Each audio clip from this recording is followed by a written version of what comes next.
Good morning students. Welcome to Saraswati senior secondary school Gudiyani. Lockdown special का हम जो next part लेके आए हैं वो आपके पास है इलेक्ट्रोकेमिस्ट्री का।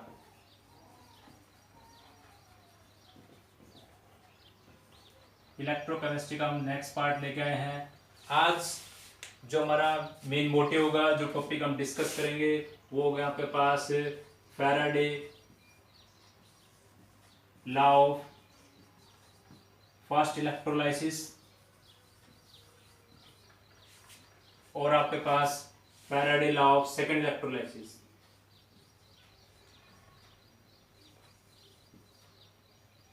Faraday law of second electrolysis, Faraday first law and second law of electrolysis discuss करेंगे। तो अब हम सबसे पहले जानते हैं कि जो फैराडे का फर्स्ट लॉ कैसे है। जो फैराडे की जो लॉ दिए थे वो किसने दिए थे? माइकल फैराडे ने।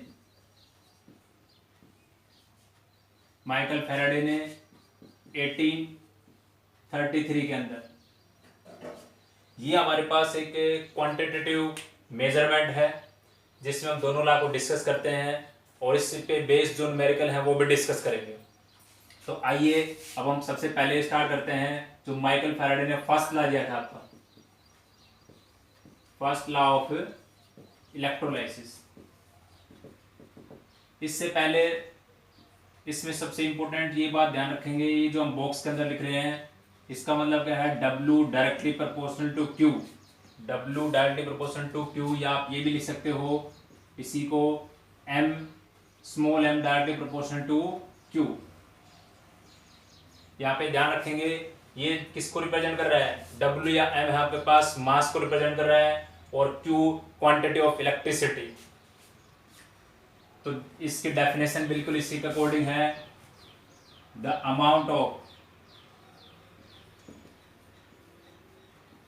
Substance, the amount of substance liberated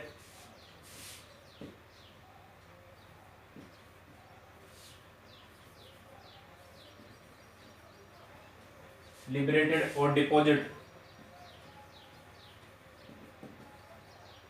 at any electrode is directly proportional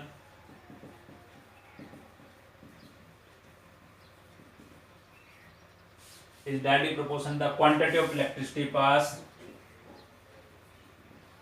the quantity of electricity passed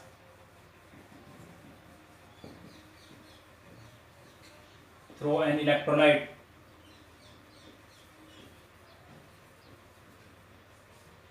कि जो भी अमाउंट ऑफ सबस्टेंस लिबरेट हो रहा है या डिपॉजिट हो रहा है किसी भी इलेक्ट्रोड पे, वो किस पे डायरेक्टली प्रोपोर्शनल होगा कि उसके अंदर हम कितनी क्वांटिटी ऑफ इलेक्ट्रिसिटी पास कर रहे हैं उस इलेक्ट्रोलाइट के अंदर। तो ध्यान रखेंगे ये आपके पास W है जो मास को रिप्रेजेंट कर रहा है, Q क्वांटिटी ऑफ इलेक्ट्रिसिटी जो हम उसके अंदर पास कर रहे हैं। तो ये स्टेटमेंट आपके पास है Faraday first law of electrolysis. अब इसी के अंदर हम बेटा जो आपके पास W directly proportional to Q है, ये आपके पास कौन है? मास जो भी सबस्टेंस का लिबरेट हो रहा है या डिपॉजिट हो रहा है, और ये Q क्या है? क्वांटिटी ऑफ इलेक्ट्रिसिटी उसमें हम जो पास कर रहे हैं, quantity of electricity. Quantity of electricity जो हमने उसमें पास किया। अब इस फॉर्मूले को थोड़ा सा सिंप्लीफाई करते हैं। W ये डायरेक्टली प्रोपोर्शन का सिंबल को यहां से हटाएंगे तो यहां पे हमने लिख दिया ZQ। ये जो हमारे पास एक नया सिंबल आया है Z, ये Z क्या है? इस Z को बोलते हैं electrochemical equivalent, electrochemical equivalent weight, इसको इलेक्ट्रोकेमिकल इक्विवेलेंट बोलते हैं। अब यहाँ पे एक फॉर्मूला हमारे पास होता है जो Q है, वो Q किसके बराबर होता है? I into T. ये जो हमने बॉक्स के अंदर फॉर्मूले लिख रहे हैं आपके पास, ये ध्यान रखेंगे बिल्कुल, वेरी इंपॉर्टेंट है। Q is equal to I into T. यहाँ पे जो I है वो रिप्रेजेंट कर रहा है आपके करंट को, जिसको किसमें मेजर करते हैं? एम्पियर में। दूसरा आपके पास कौन है? टी कौन है? टी आपके पास टाइम है। वो किस में हो जाएगा आपके पास, सेकंड के अंदर, किस में हो जाएगा, सेकंड के अंदर। ओके, अब हमारे पास ओवरऑल एक फॉर्मूला ये भी बन गया है, W is equal to Z I into T. जब W is equal to Z I into T, देखो ये दो फॉर्मूले, एक फॉर्मूला हमारे पास, ये मैं स्टार कर देता हूँ यहाँ पे, एक फॉर्मूला आपके पास ये है Q is equal to I into T, एक फॉर्मूला ये हो गया W is equal to Z I T.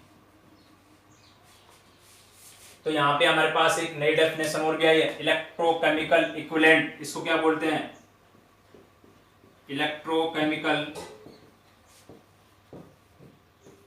Equivalent.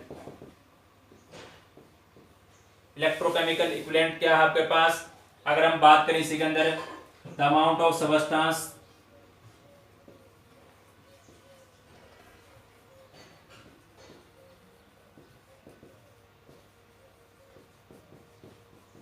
the amount of substance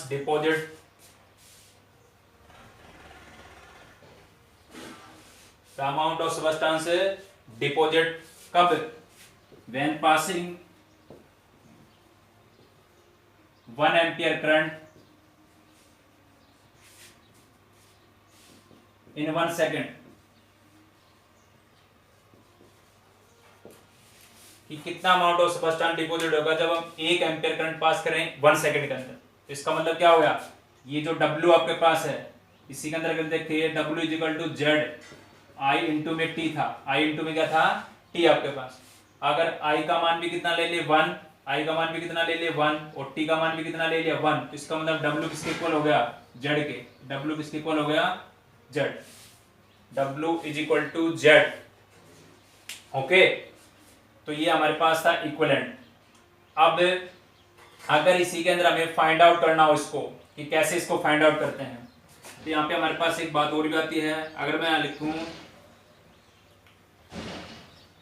एक और लिखेंगे हम यहाँ पे, जैसे मैंने लिख दिया 1F, एक वैल्यू आएगी इसके अंदर 1F।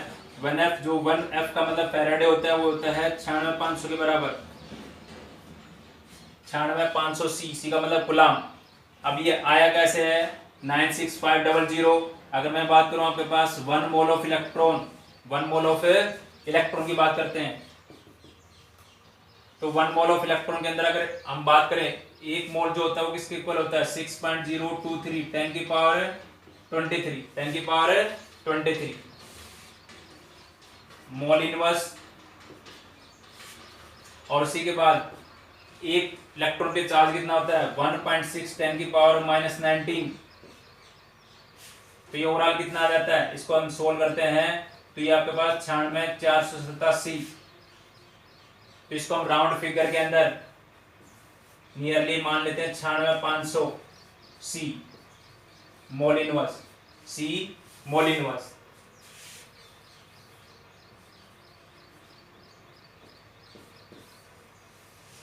तो ये हमारे पास आ गया 1 मोल ऑफ इलेक्ट्रॉन जो आपके पास है, उसमें क्या कहता है कि जो हमारे पास 1 मोल को किसके बराबर है, 6.023 10 की पावर 23, और उसको हमने जो चार्ज ऑफ इलेक्ट्रॉन से मल्टीप्लाई कर दिया, तो हमारे पास 1F की जो वैल्यू आ गई 1 फैराडे। 1F का मतलब है 1 फैराडे, और 1 फैराडे की वैल्यू हमारे पास ये आ गई है। ये तो 1 फैराडे के आई है। अगर मान लो वो यहीं पे आपके पास n मोल ऑफ इलेक्ट्रॉन की बात करें, किसकी बात करें, n मोल ऑफ इलेक्ट्रॉन की, तो उसके लिए आप क्या करोगे, इसके अंदर n मोल इलेक्ट्रॉन के लिए क्या करेंगे हम, कि भाई n को किसने मल्टीप्लाई कर देंगे 96500 सी से, तो ये चार्ज डिपॉजिट होगा किस पे, इतना जो चार्ज है n इंटू में 96500 चार्ज डिपॉजिटेड हमारे पास m ग्राम पे ऊपर, m gram of element, m gram of element, m gram of element पे, तो एक 1C पे कितना चार्ज डिपॉजिट होगा, तो आ जाएगा m अपॉन में n इंटू में 96500 C।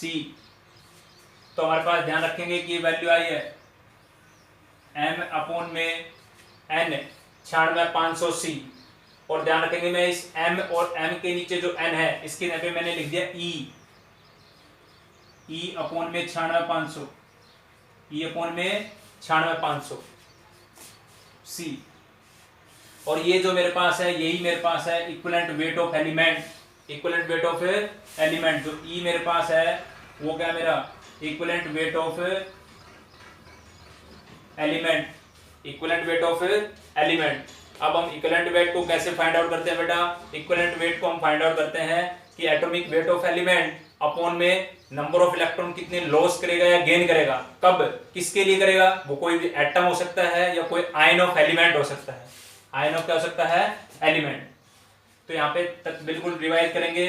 फैराडे का फर्स्ट लॉ हमने ये डिस्कस किया, क्या अमाउंट ऑफ सब्सटेंस लिबरेट और डिपॉजिट डायरेक्टली प्रोपोर्शन किसके होगा? क्वांटिटी ऑफ इलेक्ट्रिसिटी पास, कितनी उसमें हमने इलेक्ट्रिसिटी पास की है। उसके अंदर हमने प्रोपोर्शनलिटी घटाई, नया सिंबल आया आपके पास जेड, जिसको इलेक्ट्रोकेमिकल इक्विवेलेंट बोलते हैं। तो उसी को अंदर हमने क्यू की वैल्यू पुट कर दी, फॉर्मूला हमारे पास ये आ गया। फिर हमने बताया इक्विवेलेंट केमिकल इलेक्ट्रोकेमिकल इक्विवेलेंट क्या होता है, कितना अमाउंट ऑफ सब्सटेंस डिपॉजिट होगा जब हम पास करते हैं उसके अंदर 1 एम्पीयर करंट इन 1 सेकंड के अंदर। तो W किसके इक्वल आ गया? जेड। कब? जब I और T का मान हम 1 लेते हैं। अब 1 फैराडे का मीन क्या होता है? 1 मोल कितना चार्ज कैरिड आउट करता है? 1 mole of electron. Quantity of electricity charge carried by 1 mole of electrons. ये आपके पास, इसको हम बोल सकते हैं quantity of charge carried by 1 mole of electron.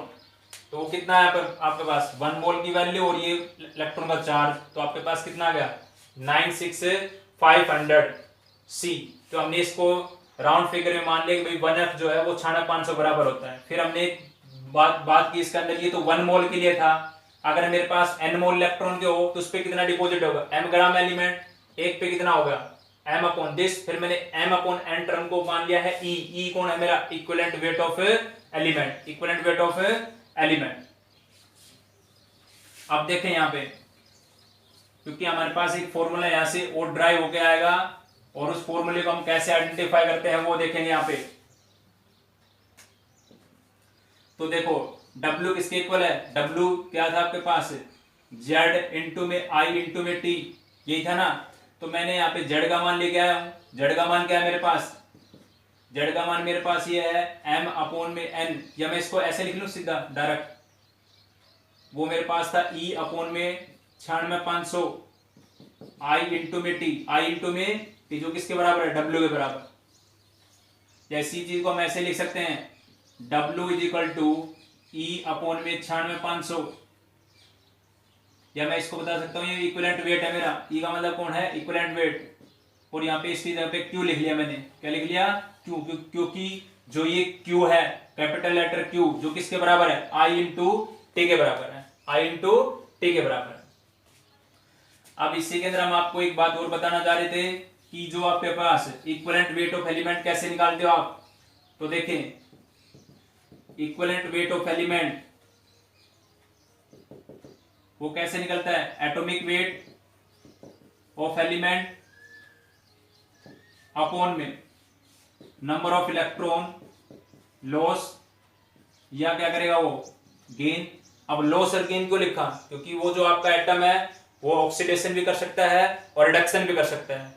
तो उसी के बेस पे अकॉर्डिंग देखेंगे आप कि कितना लॉस या गेन किसका अकॉर्डिंग कर रहा है। या किसी बुक में ऐसे भी लिखा मिल सकता है एटॉमिक वेट ऑफ एलिमेंट और अपॉन में वैलेंसी, अपॉन में क्या लिखा मिल सकता है? वैलेंसी। तो आप ये भी कर सकते हो। ये नंबर ऑफ इलेक्ट्रॉन कौन लूज और गेन करेगा आपके पास? कोई एटम या कोई ion of element, ion of element आपके पास। ओके, तो ये हमारे पास आ गया। तो ये हमारे पास इसमें फॉर्मूले बन के आए हैं। एक बार मैं इन फॉर्मूले को दोबारा से राइट डाउन करता हूं, क्योंकि इन फॉर्मूले पे बेस आपके पास न्यूमेरिकल सोल्व आउट होते हैं। तो अब तक हम समराइज करेंगे कि इसके अंदर हमारे पास कौन कौन से फॉर्मूले आए हैं। एक फॉर्मूला ये आया है W is equal to Z cube, और Q किसके बराबर होता है? I इंटू टी के बराबर बेटा, I इंटू टी के बराबर। एक तो ये फॉर्मूला है। ओके, या इसके अंदर ये भी बन सकता है W is equal to Z I T, एक ये फॉर्मूला बन गया आपके पास। ये सभी से ड्राइव है। एक फॉर्मूला हमारे पास क्या बन गया है इसके अंदर? W is equal to equivalent weight upon में 96500 इंटू में क्यू इंटू में क्यू, एक ये फॉर्मूला बन गया है। ठीक है, तो ये तीनों फॉर्मूले हम याद रखेंगे Faraday first law of electrolysis के लिए। तो हमारे पास Faraday first law of electrolysis complete, और उसके अंदर हमने ये समराइज भी कर दिया कि इसके अंदर ये फॉर्मूले थे हमारे पास। ओके, आइए अब हम सीखते हैं Faraday second law of electrolysis को।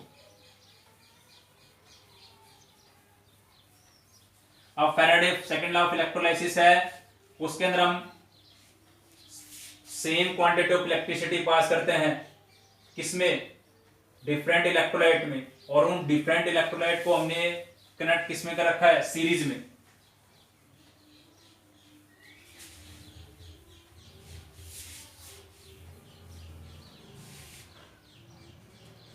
तो अब हमारे पास आ गया है नेक्स्ट में फैराडे का second law of electrolysis.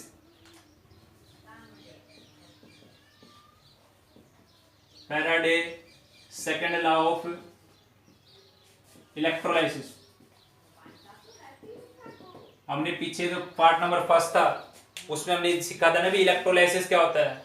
Electrolysis में क्या करते हैं, हम डिकम्पोज करते हैं इलेक्ट्रोलाइट को, चाहे वो आपके पास एक्वस में हो या मोल्टन स्टेट में हो। कब, जब उसमें हम इलेक्ट्रिसिटी पास करते हैं। और उसी में हमने प्राइमरी चेंज और सेकेंडरी चेंज डिस्कस किए थे, और कैसे एनोड कैथोड पे रिएक्शन है, ये सारी बातें सीखी थी उसी में। अब हमारे पास है फैराडे सेकंड लॉ। ध्यान रखेंगे, जैसे मैंने इस फॉर्मूले में एक डेफिनेशन से पहले एक बॉक्स बनाया था, इसी तरह इसका भी एक बॉक्स आपके पास, W1 W2 E1 E2, W1 W2 E1 E2, या और भी हो सकते हैं आपके पास। ये मैंने 2 इलेक्ट्रोलाइट के लिए लिखा है, अगर 3 के लिए करोगे आप तो इज इक्वल टू करके हम लिख देंगे। नेक्स्ट के लिए जैसे मान लो ये E1 E2 है, तो इसी के लिए नेक्स्ट में आगे एक एलिमेंट और भी है, इसी के लिए भी लिख सकते हो आप। ठीक है, अब देखो इसके अंदर कैसे आप आइडेंटिफाई करोगे। सबसे पहले मैं इसका एक छोटा डायग्राम दिखाते हैं आपको। ये 2 आपके पास बीकर है, और ये बीकर के अंदर 2 इलेक्ट्रोड लगी हुई है। इसके अंदर भी ऐसे ही है, ये नेगेटिव टर्मिनल है, ये पॉजिटिव है, ये पॉजिटिव, ये नेगेटिव। इनको हमने ऐसे सीरीज में अटैच कर रखा है। इसी तरह ये पॉजिटिव को बड़े सिंबल से नोटेशन करते हैं, छोटे वाले को नेगेटिव से। ठीक है, तो ये ध्यान रखेंगे इसके अंदर।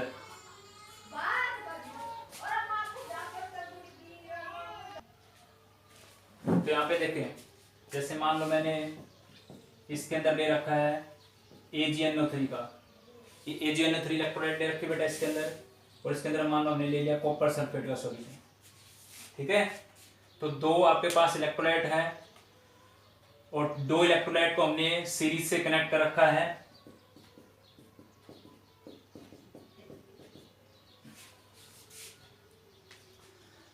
तो इसी के अंदर हम बात करते हैं, जैसे मान लो 2 भी आप 3 भी कर सकते हो इसी के अंदर। जैसे मान लो 3 के लिए लिखना हो तो देखो ये W1 upon E1, W2 upon E2, W3 upon में E3। क्योंकि हम न्यूमेरिकल जब करेंगे ना, जैसे मान लो इसी के लिए, जैसे मान लो ये था, तो इसी के लिए पर्टिकुलर ये है ना, तो ऐसे तो हो जाएगा। जैसे मान लो क्रॉस में करके तो लिखा हमने इसी को, ये E1 कहाँ जाएगा नीचे, और W2 कहाँ चला जाएगा ऊपर, तो इसी के अंदर मैंने कर रखा है।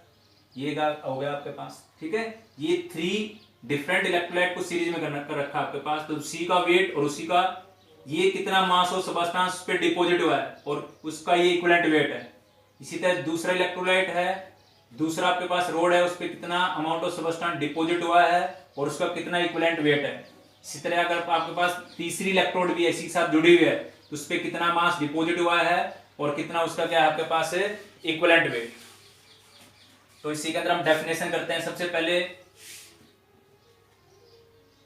The amount of substance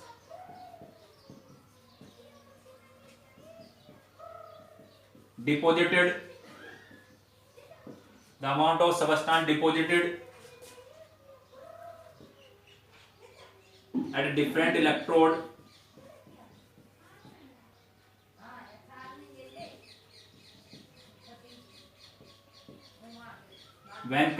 series,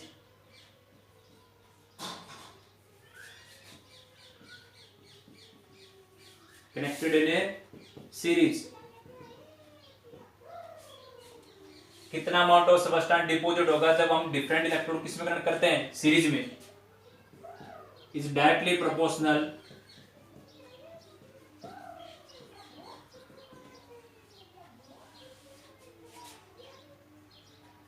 to their equivalent mass, या इक्विवेलेंट मास लिख दो, इक्विवेलेंट मास,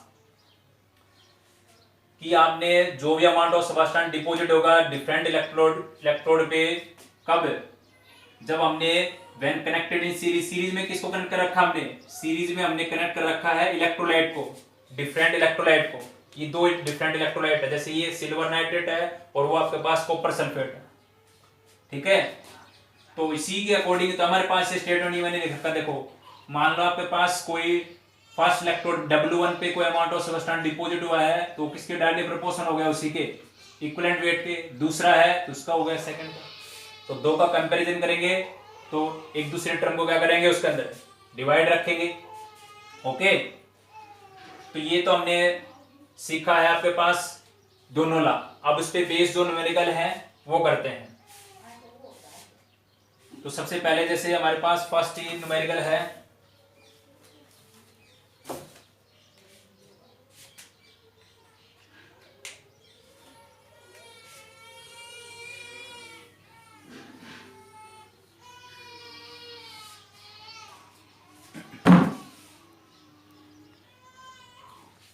तो ध्यान देंगे, जैसे हमने क्वेश्चन लिखा है how much charge required for the following reduction, कितना चार्ज रिक्वायर्ड होगा इन रिडक्शन के लिए, तो इसका मतलब हमें जो आपके पास कूलम्ब की वैल्यू वो निकालनी है। तो देखो जैसे पहले फर्स्ट क्वेश्चन है 1 mole of Al3 plus two Al, तो देखो Al3 प्लस से कहां गया हूं मैं, Al पे, तो देखे यहाँ पे कितनी है +3, अब इसको Al में ले जाने के लिए कितने इलेक्ट्रॉन की जरूरत पड़ेगी आपको, 3 इलेक्ट्रॉन की, कितने इलेक्ट्रॉन की जरूरत पड़ेगी आपको, 3 इलेक्ट्रॉन की, तभी तो किसमें जाएगा ये Al के अंदर जाएगा, ओके। तो बस आपका आंसर यहीं से हो गया, जिसमें जितने इलेक्ट्रॉन आते हैं ना उतना ही आप आंसर हो जाएगा उसके अंदर, जैसे 3 इलेक्ट्रॉन आए आपके पास तो आंसर हो जाएगा आपके पास 3 इंटू में F, 3 इंटू में F, 3 इंटू में 1F, 3 इंटू में 1F, तो यहाँ पे आंसर क्या है 3 इंटू में 96,500, क्योंकि एक का मान कितना है 96,500, तो इसको सोल्व करोगे इसके पीछे C लिख देना, क्योंकि 96,500 क्या है C कूलम्ब, तो इसको सोल्व करोगे यहाँ पे आपका क्या आ जाएगा आंसर आ जाएगा, उसके पीछे C लिख देना। उसी तरह अगर मेरे पास नेक्स्ट क्वेश्चन है 1 मोल ऑफ Cu2 प्लस से, यहाँ पे जा रहा हूं मैं Cu के अंदर, 1 मोल ऑफ Cu2 प्लस से Cu में, तो भाई 2 प्लस चार्ज को Cu के अंदर ले जाने के लिए कितने इलेक्ट्रॉन देने पड़ेगा हमें, क्योंकि इसने ये लिखा है रिडक्शन, रिडक्शन ही तो हो रहा है ये, +2 से 0, +2 से 0, तो इसका मतलब घटना और घटने क्या बोलते हैं, रिडक्शन। तो देखो यहाँ पे तो 2 इलेक्ट्रॉन है ना, तो यहाँ पे क्या आ जाएगा 2 इंटू में 1F, 2 इंटू में 1F, 1F का जो मान कितना है 96,500, 96,500 C, इसको सोल्व करोगे इसका आंसर आ जाएगा आपके पास। उसी तरह हमारे पास एक है 1 मोल ऑफ MnO4 नेगेटिव से Mn2 प्लस, Mn2 प्लस, तो इसको कैसे फाइंड आउट करोगे, ये भी बिल्कुल आसान है। पहले हम चेक करते हैं कि कैसे रिडक्शन में, जिसकी ऑक्सीडेशन स्टेट निकालना हो उसको X मानते हैं बेटा, X मान लिया आपने। अब ऑक्साइड पे कितना चार्ज, ये चार्ज नहीं, ये तो जो चार्ज है ना वो तो इज इक्वल टू इधर आएगा, -1 इधर लिख दिया हमने, एक चार्ज है, और O पे कैसा होता है 2 नेगेटिव, तो 2 को 4 से करेंगे कितना आ गया 8, 2 को 4 से किया तो -8 इज इक्वल टू -1, तो x का मान कितना आ गया आपके पास +7, x का मान कितना आ गया +7, तो +7 से +2, +7 से आप किस में चले गए, +7 से +2 के अंदर, तो +7 से +2 के लिए कितने इलेक्ट्रॉन की जरूरत पड़ेगी हमें, 5 इलेक्ट्रॉन की, कितनी पड़ेगी 5 इलेक्ट्रॉन की, तो ये क्या आ जाएगा आपके पास आंसर हो जाएगा 5 इंटू में 1F, तो ये आपके पास या 5F लिख सकते हो आप इसको, और 5 को अगर 96,500 से मल्टीप्लाई करेंगे तो इतने चार्ज रिक्वायर्ड होगा इसके अंदर, पीछे इसके C लिख देंगे ऐसे कूलम्ब। तो बिल्कुल आसान क्वेश्चन था, अगर इस टाइप का जो भी क्वेश्चन आपके पास आए कि कितना चार्ज रिक्वायर्ड हो और कितना मोल दे रखा है, जितने इलेक्ट्रॉन आते हैं उसको आप फैराडे की जो वैल्यू है उससे मल्टीप्लाई कर देंगे, आपके पास आंसर आ जाएगा उसका। ठीक है, उसके बाद नेक्स्ट क्वेश्चन देखते हैं, how much electricity is required in coulomb. Coulomb में बताने ये भी वैल्यू, तो इसका मतलब यहाँ पे भी हमें वही इलेक्ट्रॉन के बारे में देखेंगे कितने इलेक्ट्रॉन आते हैं, बट ये है फॉर द ऑक्सीडेशन के लिए, फॉर द ऑक्सीडेशन। अब देखो इस H2O से O2 में, जैसे इसमें Al3+ से Al में गए थे, कॉपर 2+ से Cu में गए थे, और MnO4 नेगेटिव से Mn2+ में गए थे, इसी तरह H2O से किस में जाना है, O2 के अंदर।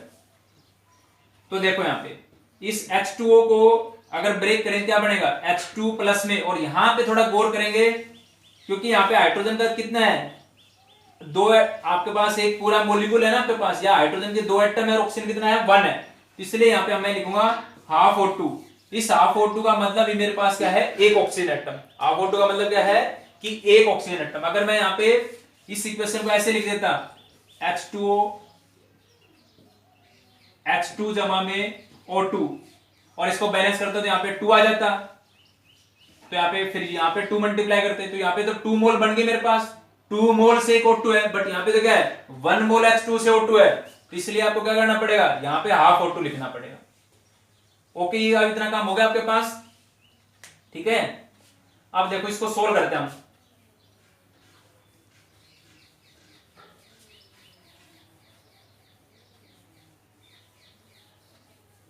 अब एक बात बताइए, ध्यान दें, यहाँ पे अगर मैं H2 को इसमें H2 में यहाँ पे देखेंगे H पे कितना चार्ज है, 1+, और O पे कितना है ऐसे 2 नेगेटिव, O पे कितना है ऐसे 2 नेगेटिव आपके पास। ठीक है, तो आप देखो यहाँ पे आपको किस में जाना है, देखो O2 नेगेटिव को यहाँ पे क्या लिखना है, O2 क्या लिखना है आपके पास, क्योंकि यहाँ पे एक है ना, इसलिए मैं इधर भी क्या लिखूंगा, हाफ O2। कितना लिखेंगे, हाफ O2। इस हाफ O2 का मतलब एक ऑक्सीजन एटम है, कितना है, एक ऑक्सीजन एटम। अब देखो इसके ऊपर से इस O पे से 2 नेगेटिव चार्ज हटाना है, तो आपको कितने इलेक्ट्रॉन इसमें से निकालने पड़ेंगे, कितने इलेक्ट्रॉन निकालोगे, 2 इलेक्ट्रॉन। कितने इलेक्ट्रॉन निकालेंगे, 2 इलेक्ट्रॉन निकालेंगे, तो बस ये आ गया आपके पास। तो मेरे को पता लगा कितने इलेक्ट्रॉन आएंगे इसके अंदर, 2 इलेक्ट्रॉन। या मान लो इसी के अंदर जैसे H के लिए लिखना था ना, तो एक देखो H+ आपके पास, H+ को 1 इलेक्ट्रॉन देंगे तो क्या बन गया, H बन गया, क्या बन गया, H बन गया। बट हमारे पास तो क्या है, H2 है, इसके अंदर क्या है, H2 है बेटा। तो देखो H2 है तो यहाँ पे मेरे को 2 बनाना पड़ेगा, क्योंकि वही सेकेंडरी चेंज करेंगे ना, क्योंकि ये वाला चेंज तो कौन सा था, प्राइमरी चेंज। तो 2 करेंगे तो यहाँ पे भी 2 से मल्टीप्लाई करेंगे, फिर यहाँ पे भी 2 इलेक्ट्रॉन, क्योंकि दोनों में इलेक्ट्रॉन बराबर होने चाहिए। तो इसका मतलब मेरे पास कंफर्म ये होगा, अगर मैं 1 मोल H2O से O2 बनाता हूं तो कितने इलेक्ट्रॉन की जरूरत पड़ती है मेरे को, 2 इलेक्ट्रॉन की। कितने की जरूरत पड़ती है, 2 इलेक्ट्रॉन की। तो आंसर होगा मेरे पास 2 इंटू में F, 2 इंटू में F, और F का मान हम लिख लेंगे 96,500, और यहाँ पे सोल्व करेंगे, आपके पास आंसर आ जाएगा। अगर इसी क्वेश्चन के अंदर देखो थोड़ा सा चेंजमेंट कर देगा, ये समझ में आ गया ना, बिल्कुल बस ये इक्वेशन देखनी है और इस चीज पे फोकस करना है। हाफ O2 का मतलब है एक ऑक्सीजन एटम, क्योंकि अगर मैं यहाँ पे 2 करके ऐसे करता ना, पूरा एक मॉलिक्यूल बना देता, तो यहाँ पे 2 मोल बन जाते मेरे पास। ओके, अब एक क्वेश्चन मान लो इसी के अंदर हम चेंज कर देते हैं। अगर आपसे ऐसे पूछ लेता 2 मोल ऑफ H2O से O2, अगर 2 मोल दे देता, भाई अभी मैंने देखा कि 1 मोल ऑफ H2O से क्या बना था, कितने इलेक्ट्रॉन की जरूरत पड़ी थी, 2 की। तो 2 से कितने की होगी, 4 की। भाई 1 मोल जो आपके पास H2O था उसके लिए कितने इलेक्ट्रॉन की जरूरत पड़ी थी, 2 इलेक्ट्रॉन की, जब आपने O2 बनाया था। अब इसने पूछा है 2 मोल ऑफ H2O के लिए, H2O से O2 के लिए, तो कितने इलेक्ट्रॉन की जरूरत पड़ेगी, डबल हो जाएंगे उसके, 4 इलेक्ट्रॉन। तो उस केस में आप आंसर क्या करोगे, आप 4 को मल्टीप्लाई कर दोगे 96,500 से और सोल्व करोगे, आंसर आ जाएगा आपके पास। तो अगर 2 मोल के लिए पूछता है तो 4 से मल्टीप्लाई करेंगे, और 1 मोल के लिए पूछता है तो आप करोगे 2 से मल्टीप्लाई। ओके, तो ये था आपके पास। तो जैसे हमने वो कंप्लीट कर लिया ना क्वेश्चन, तो उसका सेकंड पार्ट हमारे पास था 1 मोल ऑफ FeO2 Fe2O3। भाई इसमें भी वही करना सेम आपको। यहाँ पे देखो Fe का ऑक्सीडेशन स्टेट निकालो, तो x - 2 = 0, तो x का मान कितना आया, +2। इसी तरह यहाँ इस आयरन का ऑक्सीडेशन स्टेट निकालेंगे, 2x minus 6 is equal to 0, तो x का मान कितना आ गया +3। ये जो -6 किया है वो हमने जैसे ऑक्साइड है ना, ऐसे 2 नेगेटिव चार्ज है तो 2 को 3 से मल्टीप्लाई करेंगे, 2 को 3 से मल्टीप्लाई करेंगे, कितना आ गया 6 आ गया। तो यहाँ पे देखेंगे क्या है हमारे पास, Fe2 प्लस से किस में जाना है, Fe3 प्लस में, Fe किस में जाना है आपको 3 प्लस में जाना है। तो भाई क्या हो रहा है, ऑक्सीडेशन, +2 से +3 में जाने के लिए कितने इलेक्ट्रॉन लूज करेगा, 1 इलेक्ट्रॉन। तो बस कुछ नहीं, इसका आंसर ये हो जाएगा 1f हो जाएगा बस सीधा, क्योंकि हमारे पास 1f का मान कितना होता है 96,500 सी। तो ये आंसर आ गया आपके पास इसका। ओके, तो ये हमने क्वेश्चन को कंप्लीट किया। अब एक क्वेश्चन और आपके पास देखें, how much electricity in term of Faraday is required to produce, इसमें 2 पार्ट दे रखे हैं।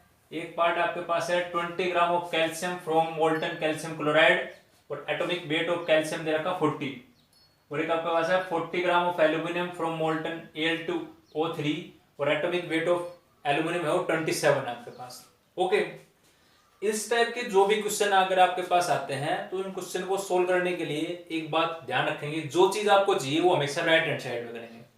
तो मेरे क्या चाहिए, फैराडे चाहिए ना, तो वो हमेशा राइट हैंड साइड में लिखूंगा। अगर वो मान लो मेरे से अमाउंट ऑफ सबस्टेंस पूछता ग्राम के अंदर, तो वो मैं कहाँ रखता, राइट हैंड साइड के अंदर। तो जो चीज आपको चाहिए इस टाइप के क्वेश्चन में वो हमेशा कहाँ रखेंगे, राइट हैंड साइड की तरफ लिखना आपको। ओके, अच्छा देखो फर्स्ट पार्ट वो करते हैं हम। क्या है आपके पास, कैल्शियम क्लोराइड। इस कैल्शियम क्लोराइड को स्प्लिट करोगे तो क्या बनेगा, कैल्शियम 2 पॉजिटिव और 2Cl नेगेटिव, 2Cl नेगेटिव। अब देखो ये कैल्शियम 2 पॉजिटिव है ना आपके पास, इसी से क्या बनना आपके पास, ये कैल्शियम, तो मैं लिखूंगा कैल्शियम 2 पॉजिटिव को अगर 2 इलेक्ट्रॉन देते हैं तो क्या बन गया कैल्शियम, क्या बन गया कैल्शियम। तो इसका मतलब मेरे पता लग गया मेरे पास कितने F की वैल्यू आ गई, 2F हो गया मेरे पास। अब मैं लिखूंगा, अब देखो स्टेटमेंट क्या बताना है, एटॉमिक वेट ऑफ कैल्शियम की बात करते हैं, क्योंकि इससे कितना बना आपके पास, ये कैल्शियम कितना बना है 1 मोल ही बना है ना आपके पास। तो देखो अगर 40 ग्राम ये, हाँ 40 है, 40 ग्राम ऑफ कैल्शियम के लिए चार्ज रिक्वायर्ड कितना होगा 2F, कितना होगा 2F। 2F यहां से तो आया, ये 2 इलेक्ट्रॉन है इसी से, एक के लिए कितना होगा 2F अपॉन में 40, 2F अपॉन में 40, और पूछा कितने के लिए मेरे पास 20 के लिए, किसके लिए पूछा है 20 ग्राम के लिए कितना होगा। ये काफी बार एग्जाम में आया हुआ ये क्वेश्चन आपके हरियाणा बोर्ड और सीबीएसई के अंदर भी। तो 2F अपॉन में 40 इंटू में 20, तो ग्राम से ग्राम कैंसिल, 20 को 42 आ गया, 2 से 2 कैंसिल, तो आप आंसर आ गया 1F। आंसर कितना आ गया आपके पास है 1F। ओके, बिल्कुल आसान क्वेश्चन है कि जो चीज आपको चाहिए वो आपको कहां लिखनी है, राइट हैंड साइड में। ओके, ये तो फर्स्ट पार्ट था। अब हम देखते हैं इसका सेकंड पार्ट।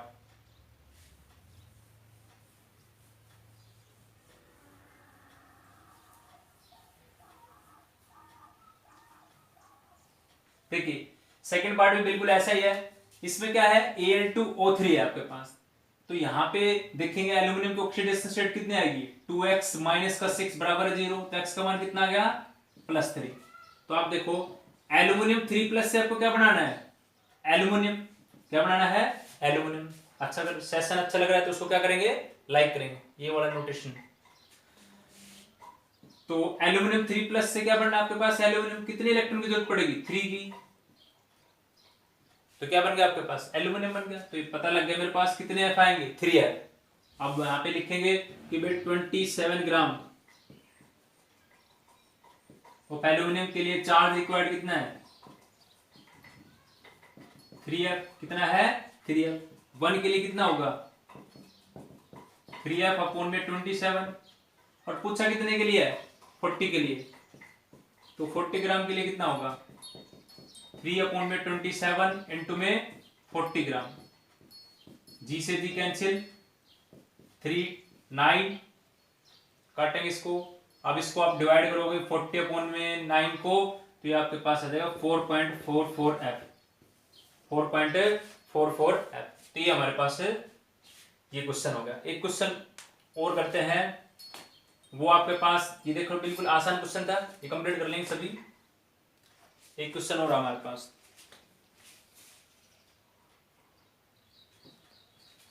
तो अब देखें ये क्वेश्चन हमारे पास है, ये सॉल्यूशन ऑफ निकल नाइट्रेट डाइनाइट्रेट आपके पास ये is electrolyse between platinum electrode using current 5.0 ampere. अभी मेरे को पता लग गया 5.0 एम्पियर जिसके पीछे लिखा हुआ है वो किसका मान हमारे पास है, आई का मान। ये मेरे पास 5.0 एम्पियर है। ओके, फॉर 20 मिनट्स, इसका मतलब ये मेरे पास टाइम टी का मान है 20 मिनट्स। उसके बाद उसने पूछा व्हाट मास ऑफ निकल डिपॉजिट एट द कैथोड, इसका मतलब मास पूछा उसने मेरे से। तो अभी मैंने देखो आपको एक जो फर्स्ट ला था उसी में हमारे पास फॉर्मूला था W is equal to Z I into T, ये था ना। और जेड की जगह पे हमने एक वैल्यू पुट की थी, क्या पुट किया था, वो क्या था आपके पास, या ऐसे लिख सकते हैं ई अपॉन में, या इसको लिख सकते हैं इक्विवेलेंट वेट अपॉन 96,500 इंटू में आई इंटू टी, आई इंटू टी। बस इस फॉर्मूले का यूज करेंगे हम और आपके पास इसका आंसर आ जाएगा। तो देखो अब एक हमें लिखना है इक्विवेलेंट वेट। तो अभी मैंने बताया था इक्विवेलेंट वेट क्या होता है, atomic weight of element upon में क्या लिखते हैं, या तो लॉस, इलेक्ट्रॉन का लॉस करना, गेन करना, या उसकी वैलेंसी जो है वो हम देखते हैं इसके अंदर। तो देखो यहाँ पे कौन है, निकल नाइट्रेट है ना। तो देखो इसके अंदर यहाँ पे अगर इसको स्प्लिट करेंगे तो इसका मतलब क्या है, निकल पे कितना चला जाएगा, +2 चार्ज, कितना चला जाएगा, +2 चार्ज। अब आपको यही तो करना है कि व्हाट मास ऑफ निकल, निकल 2+ से किसके अंदर लेके जाना है इसको, निकल 2+ से इसको किस में लेके जाना है, निकल के अंदर। तो बेटा इसके अंदर कितने इलेक्ट्रॉन की जरूरत पड़ेगी आपको, 2 इलेक्ट्रॉन की। कितनी जरूरत पड़ेगी, 2 इलेक्ट्रॉन की। जब इसको 2 इलेक्ट्रॉन ये क्या करेगा, गेन करेगा, तब किस में कन्वर्ट हो जाएगा, निकल के अंदर। ओके, तो अब बस इसमें पुट करें। अब हमें क्या निकालना है, इक्विवेलेंट वेट। तो इसने दे रखा है एटॉमिक वेट ऑफ निकल कितना है 58.9, और यहाँ पे कितने इलेक्ट्रॉन इसने गेन किए हैं, कितने गेन किए हैं, 2। तो हमने कितना लिख दिया यहाँ पे, 2 लिख दिया, कितना लिख दिया, 2। तो आइए अब इस फॉर्मूले में पुट कर दो इस सारी बातों को। जो भी वैल्यू है 58.9 अपॉन में 2, जो नीचे वैल्यू है वो कितनी है 96,500 इंटू में आई का मान कितना है 5, आई का मान कितना है 5 इंटू टाइम, मिनट है इसको सेकंड में कन्वर्ट कर लेंगे तो 20 इंटू में 60, 20 इंटू में 60। तो यहाँ पे लिख लेंगे 20 इंटू में 60। इस पूरी टर्म को सोल्व करोगे तब आपके पास आ जाएगा कितना मास ऑफ निकल डिपॉजिट होगा। इसको आप सोल्व करना, इसका आंसर आ जाएगा। ठीक है, तो thank you for watching. Next part जो हम सेशन लेकर आए थे इलेक्ट्रोकेमिस्ट्री का,